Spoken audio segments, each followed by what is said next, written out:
پەلە بکە و خۆت تۆمار بکە لە بۆنەی زانستی سەرۆکەکان.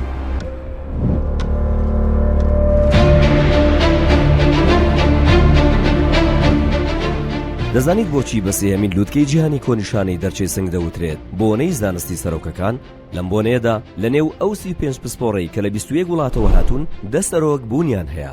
لەوانە پرۆفیسۆر ئێچ پاترێڵ سەرۆکی کۆمەڵەی ئەوروپی نەشتەرکارانی سنگ، پرۆفیسۆر کۆین کێرسێ سەرۆکی کۆمەڵەی بەلجیکی نەشتەرگەری بۆری خوێن، پرۆفیسۆر جۆزی ڕیباس سەرۆکی پێشووی گروپی جیهانی دیواری سنگ، پرۆفیسۆر ڕافل ئەلێکساندەر سەرۆکی پێشووی کۆمەڵەی سویدی نەشتەرکارانی سنگ، هەروەها سەرۆکی پێشووی کۆمەڵەی سویدی نەشتەرگەری، پرۆفیسۆر ئەیمەن ئەلمەسری دامەزرێنەر و سەرۆکی کۆمەڵەی عەرەبی نەشتەرکارانی سنگ، پرۆفیسۆر جۆسی کارلۆس سەرۆکی پەیمانگای نایۆن ئینستیتوێت بۆ توێژینەوە و ڕاهێنان لە نەشتەرگەری شان و ئانیش، پرۆفیسۆر ئیمان تەوفیق دامەزرێنەر و سەرۆکی کۆمەڵەی میسری سۆنەری دەمار و ماسوولکە، پرۆفیسۆر کۆرکوت بۆستانجی سەرۆکی دۆمەینی سنگ لە کۆمەڵەی ئەوروپی نەشتەرکارانی سنگ و دڵ، پرۆفیسۆر عەبدسەلام حینتاتی سەرۆکی کۆمەڵەی نەشتەرگەری سنگی تونس، پرۆفیسۆری یاریدەدەر عەبدولئەمیر موحسین حسێن سەرۆکی بەشی نەشتەرگەری بۆری خوێن لە ئەنجومەنی عەرەبی بۆ پسپۆڕیە پزیشکیەکان.